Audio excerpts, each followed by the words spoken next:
Halfway between Norway and the North Pole lies a group of islands thought to have been explored by Norsemen as early as the 12th century. They called this place Svalbard.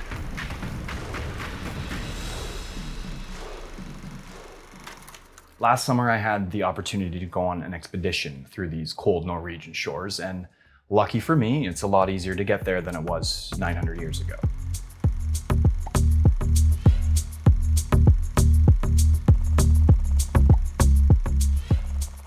So after a couple of plane rides, I landed in the most northern commercial airport on the planet, located in Longyearbyen. Longyearbyen is a small town with a population of about 2,400 people. The population is made up of people from nations all over the world. In fact, only about 40% of the people who live in Longyearbyen are actually Norwegian natives. And this is partially because anyone can live and work in Svalbard without any sort of visa. So if you can stand the cold and you want some quiet place to hang your hat, maybe Svalbard's for you. The colorful, quaint little town has everything you'd expect from a community, like restaurants, shops, local pubs, and even a university. But to really see what Svalbard had to offer, I needed to venture out from the settlement of Longyearbyen. And exploring this place does come with considerable challenges. First, 60% of the archipelago is covered in glaciers, with many mountains and fjords snaking through the islands. And with only 25 miles of road through all of Svalbard, a ship is really your best option to getting around. A small expedition ship equipped with deployable Zodiacs would be our base of operations for the next 14 days as we sailed around Spitsbergen, which is the largest of the islands of Svalbard. Before visiting Svalbard, I only knew two things about it. The first was that the sun doesn't set there for 5 months. And the second was that polar bears outnumber the human residents 3,000 to 2,700. A big reason so many people flock to this remote location is to catch a glimpse of one of these bears in the wild, and our group was no different.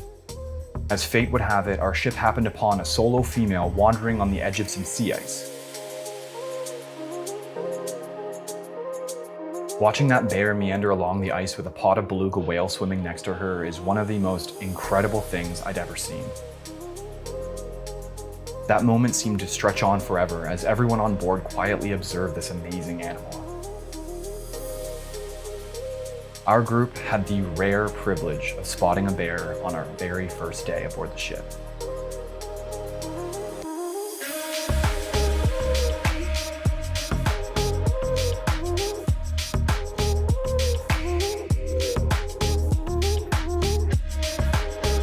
Polar bears are actually born on land, but they spend so much of their time on sea ice that they're actually classified as marine mammals, and their prowess in the water is incredibly impressive. They're able to hold their breath underwater for 3 minutes, and one female polar bear was recorded by scientists to have swam continuously for 9 days, covering 400 miles. That's like the distance between Toronto to Boston. Of course, polar bears are the rock stars of this icy desert, but there were still tons of wildlife for us to see.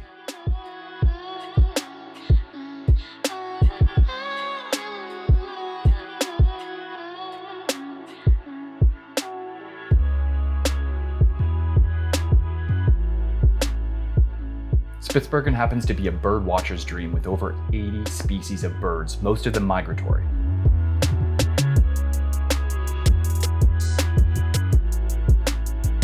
A lot of our time was spent observing these birds, which nest in the cliff sides all around Svalbard.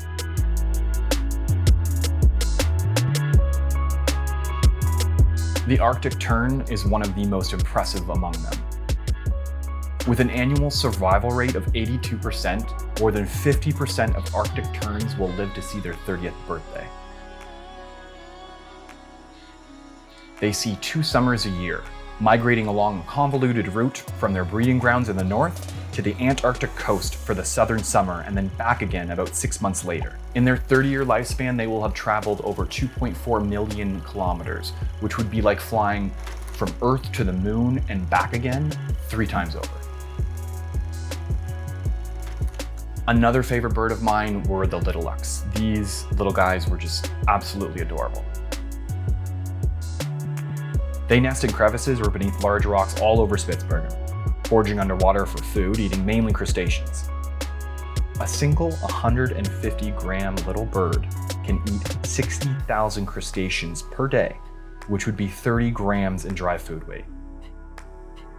With so many nesting birds in Spitsbergen, we were also able to catch a glimpse of a few Arctic foxes out on the hunt.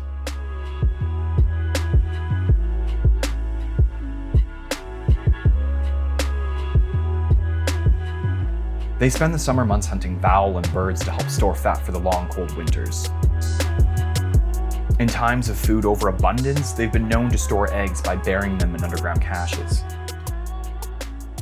The Arctic fox and owls are two of the 3 terrestrial mammals that live on Svalbard.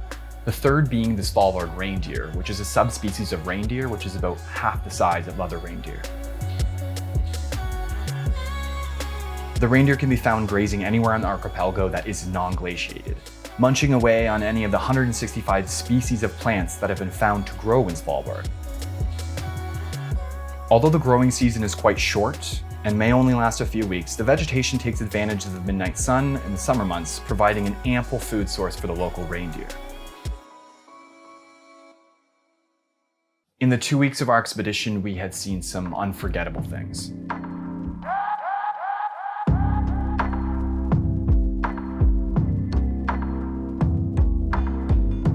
Something I never expected from my time in Spitsbergen was just how much quiet solitude we would be surrounded by.